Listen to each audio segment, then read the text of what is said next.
It's good to be home. It's strange to think I have 3 kids born in Minnesota. We live in Ohio, but now I'm home. And you can always go home. And what brings us back here every year are friends and family. And the shore. And Pika's Pizza. But mostly friends and family. When I got hired in Cleveland, at some point I connected with the bishop out there, Edward Malesic. He asked me to do an interview for Northeast Ohio Catholic Magazine. Of course I said yes, because you don't say no to the bishop.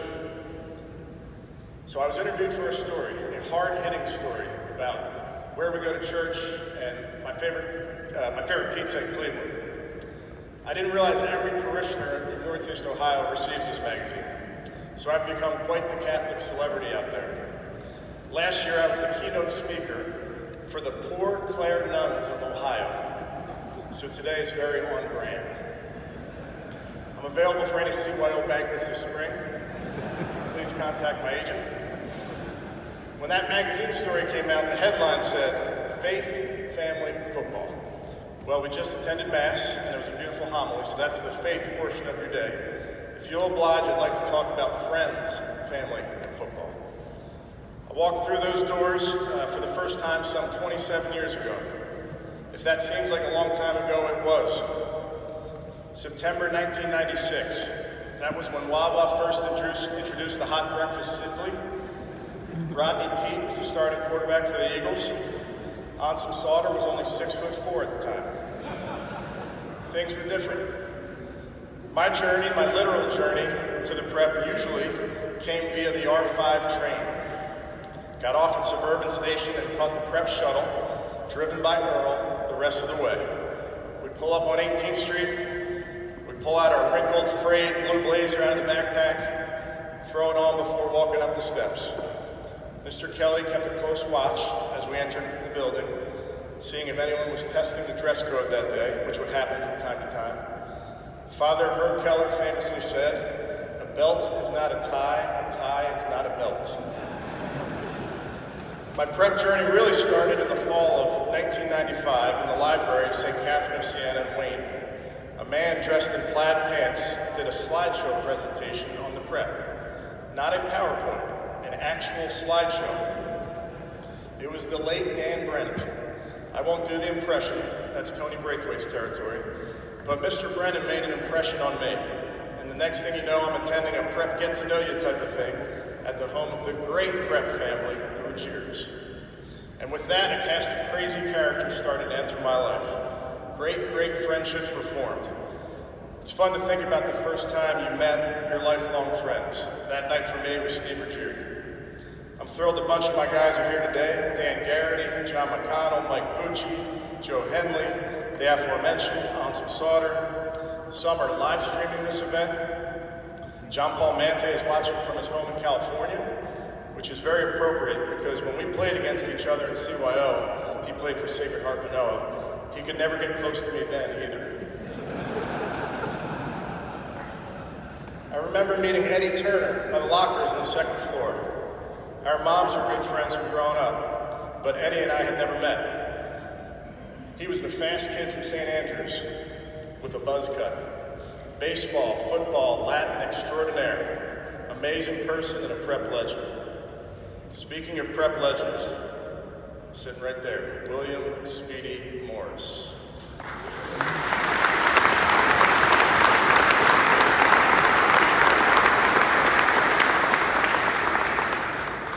In the summertime, I sometimes stopped by the prep on the way down the shore with my boys. We'd head right for the back office there, right by the gym. My oldest son is named Will, and Speedy has always been convinced that he was named after him. Speedy has known me since I was younger than my kids. When we were little, my brothers and I would tag along with my dad, and we would visit Speedy at LaSalle basketball practices. My dad and Speedy go way back, like all basketball relationships in Philly do. I vividly remember the time Speedy put us on the baseline as the team was doing sprints at the end of practice, and he told us to tell him if any of the players didn't touch the line. Sure enough, after the sprints, Speedy asked, and we pointed out that Lionel Simmons, the L train, didn't touch those lines every time. We were rule followers. We never left those visits empty-handed. Every year we'd walk out of there, each of us, with LaSalle hats, shirts, towels, and basketballs. Speedy became the coach here at the prep after I graduated, but my two younger brothers were able to play for Speedy. Sorry, Dave played. Matt had a great seat at the end of the bench. But seriously, I can tell you that lifelong friendships are formed and strengthened within these walls. There's a contingent, about 15 guys. We get together one day every summer. It's a fun day. That same contingent makes their way to Cleveland every fall for a game. Some come by air, others by way of Winnebago. I'm the recipient of incredible support from this crew, and it all started in the fall of 1996. Fathers and sons, grandfathers and grandsons, but ladies first. Let's talk about the women in our lives. In a room full of men, let's not pretend we could accomplish anything without some special women. There's a reason we call this place Mother Prep. I'll start with my mother. She's from a big Irish Catholic family in Drexel Park. Not Drexel Hill, but Drexel Park, as my dad reminds her. She somehow raised 4 boys and kept her wits about her. She now runs a daycare out of her house for her 7 grandkids that live nearby. It's a great deal for my brothers. It costs $0 a year. But it's very in line with my mom's basic job in life, which is help everyone.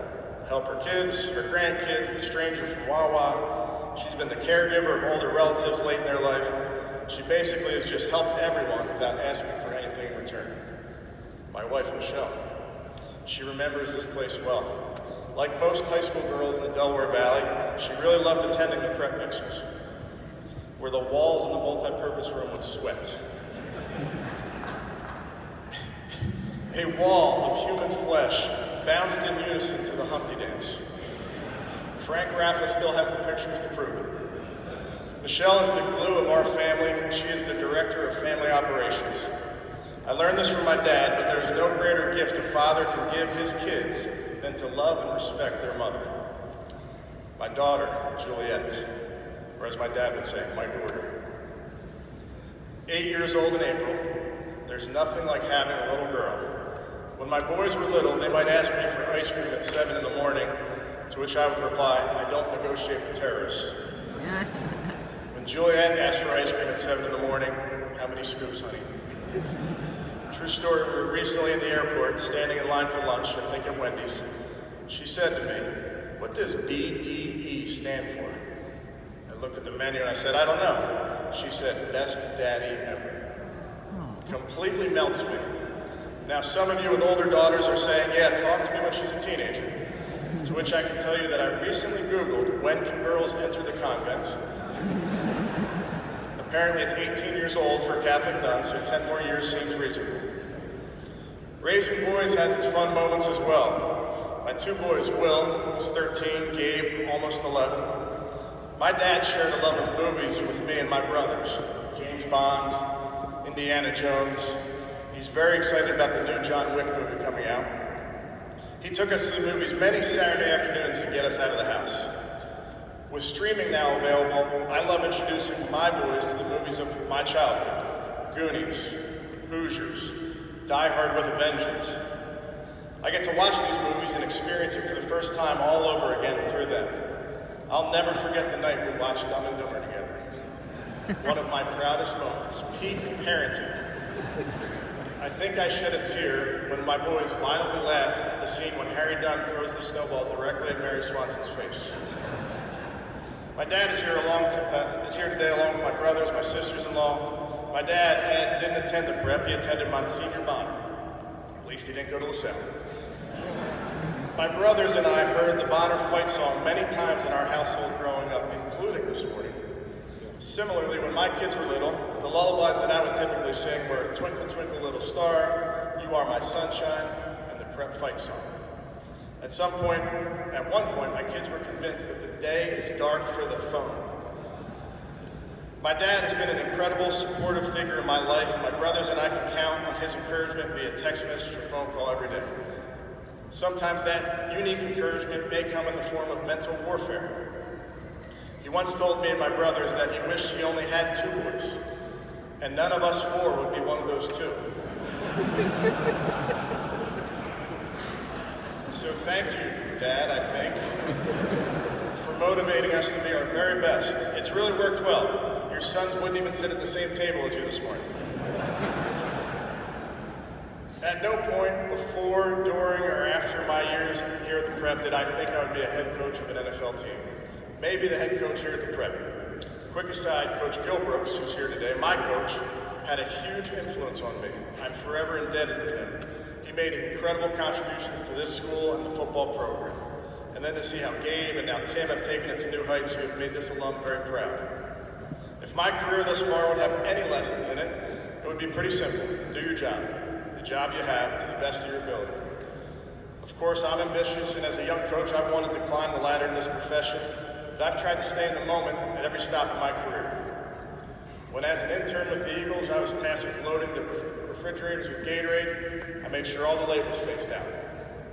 When it was time to carry the oranges to Franklin Field as an operations intern at Penn, I did that. When as a young coach with the Vikings, I had to go pick up players at the airport, I did that. Now as a head coach, I don't have to do many of those thankless jobs, but I did them. And I know someone is doing them now, and I appreciate that. I cannot do this thing by myself. I don't want to do this thing by myself.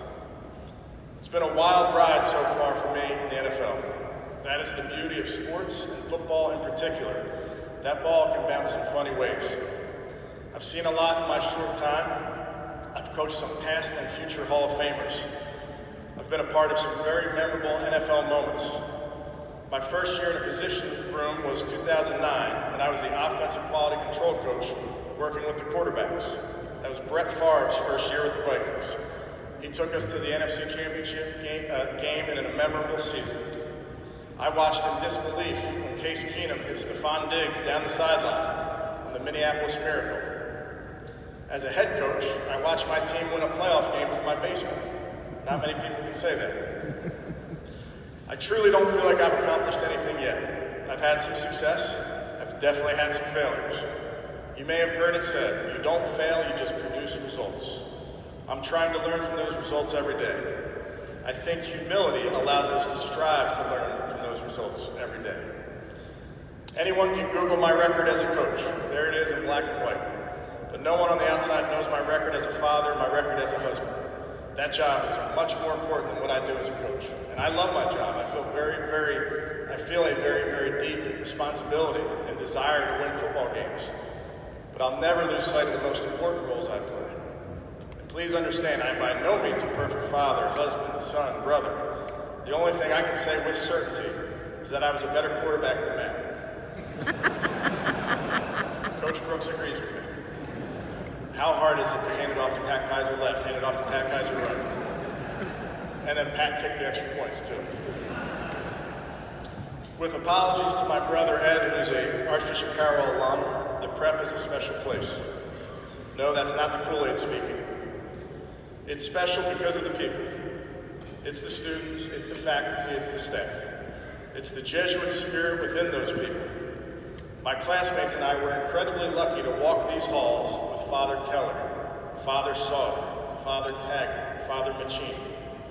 Some incredible teachers, Jason Zizishny, Tony Braithwaite, Miss Barbara Brown, Chris Curtis, Paul Kenya, Frank Raffa, Al Zimmerman, Sister Woody, just to name a few.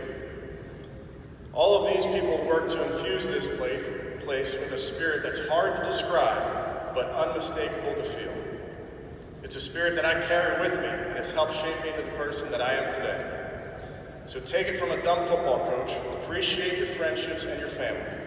As the poet Eddie Vedder wrote, I'm a lucky man to count on both hands the ones I love. Never lose sight of the role a special place like the Prep can have in your journey to become a better man or woman for others. Thank you.